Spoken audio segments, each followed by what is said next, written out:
Ontem eu criei o segundo vídeo, são 3 horas da manhã.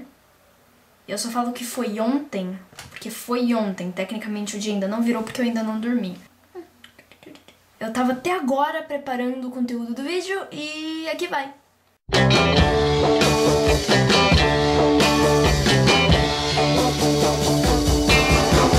O vídeo de hoje é sobre o período entre guerras. Pra quem não sabe, o período entre guerras é o período entre a Primeira Guerra Mundial e a Segunda Guerra Mundial. O que é importante saber sobre o período entre guerras? As consequências da Primeira Guerra Mundial e os fatores que levaram à Segunda. Na Primeira Guerra, a Itália mudou de lado, ajudou a Tríplice Entente, que acabou ganhando. E apesar da Tríplice Entente ter países democratas, o Estado totalitário se espalhou pela Europa inteira. E esses democratas, eles não eram apenas atacados pelo povo de extrema esquerda, que eram os comunistas. Eles eram também atacados pelos de extrema direita, que passaram a ser os comumente chamados fascistas.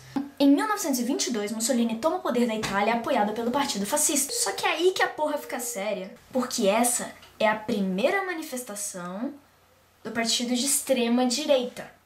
A bagaça perde o freio. Todos os países que estavam em crise social e econômica por causa da Primeira Guerra acharam que era bonito e decidiram copiar. De todo mundo que decidiu copiar, o cara que mais chamou a atenção foi o Adolfinho, que em 1933 implantou o Partido Socialista Nacionalista. Não, era nacionalista socialista. As perdas da Itália na Primeira Guerra foram monstruosas. A Itália não conseguiu as terras que queria e as recompensas foram medíocres comparadas com as perdas que a Itália teve. Só pra você ter uma ideia, cerca de 650 mil pessoas morreram naquela guerra. Na primeira.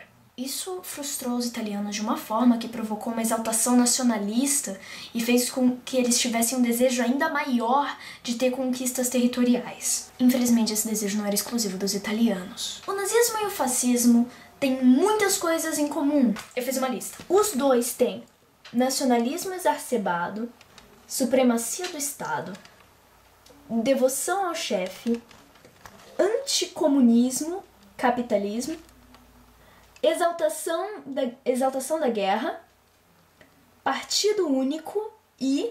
aqui tá a diferença. O Hitler, ele tinha o racismo, o antissemitismo no nazismo. E o fascismo, do Mussolini, tinha o corporativismo. O corporativismo é a tentativa de organizar a sociedade pelos empregos. É como se você quisesse criar uma pirâmide social e aqui no topo estivessem os chefes e aqui embaixo os empregados. Que é coisa mais capitalista do que isso? Deixando o Mussolini um pouquinho de lado e falando do Hitler agora. O cara ficou meio abalado com a derrota da Alemanha na Primeira Guerra, até porque, pra quem não sabe, ele lutou na Primeira Guerra. Ele não achava que a Alemanha tinha perdido por incompetência dos aliados. Ele achava que tinham traidores políticos dentro da Alemanha. Seu livro, Minha Luta, foi publicado em 1925 e trazia a doutrina e a filosofia do futuro Estado nazista. E tudo isso foi inspirado por Nietzsche. Nietzsche tinha essa teoria de que nós éramos apenas mais um estágio da evolução e que um dia o ser humano seria muito melhor do que ele é agora. Hitler tinha na cabeça dele de que esse super-homem eram os arianos. O Hitler tinha uma fúria dos judeus que muitos historiadores não sabem explicar. Acho que foi por causa daquela puta. Você pode dar uma pesquisada, isso que eu vou falar pra você é verdade. Quando mais jovem, Hitler foi em um puteiro e ele trepou com uma puta judia chamada Hannah. E jogaram ele pra fora do puteiro porque ele não tinha grana pra pagar ela. Como se isso não bastasse, ela passou sífilis pra ele. Mas acho que todos concordamos que isso não é razão suficiente pra tacar fogo em todos os judeus, né?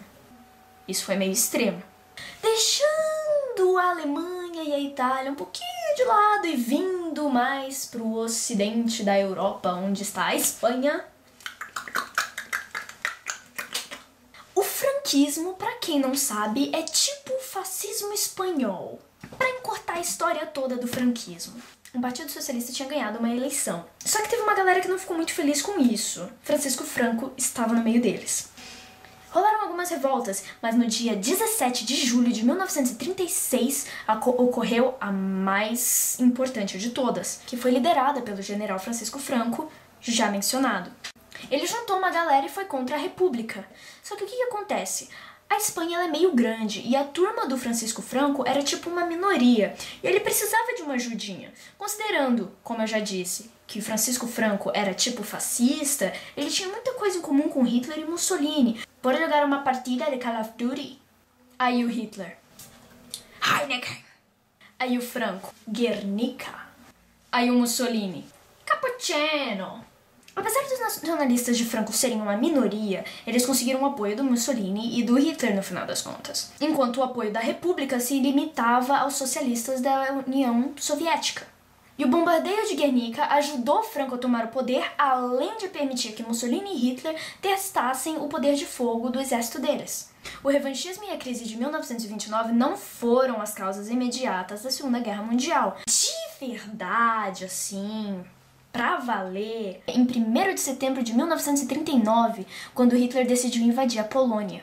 Como a Inglaterra era aliada da Polônia, a França era aliada da Inglaterra, elas tiveram que entrar no pau também, né? A Itália esperou 1 ano até entrar na guerra. Enquanto isso, a Rússia invadia a Polônia Ocidental e a Finlândia. Só que daqui pra frente já é a Segunda Guerra, e isso é assunto pra outro vídeo. Se você gostou da explicação, vem aqui embaixo, se inscreve, vem aqui embaixo, comenta, vem aqui embaixo, pega meu e-mail, manda sugestões, agradece, sei lá, faz alguma coisa. Você pode colocar no gostei, você pode divulgar, sei lá, dá uma mão, o vídeo até que é legal, vai. Até o próximo vídeo.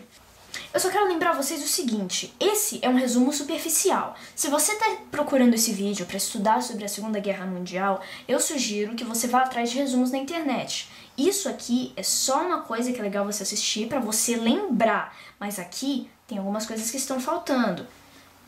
Então, é bom dar uma estudada por fora. De qualquer maneira, obrigada por ter assistido o vídeo, vejo vocês depois. No dia 17 de julho de 1936... eu ia falar 37, que foi liderada pelos Heineken, invadindo a Polônia Ocidental e a Finlândia. See vocês depois. Nossa, que horrível.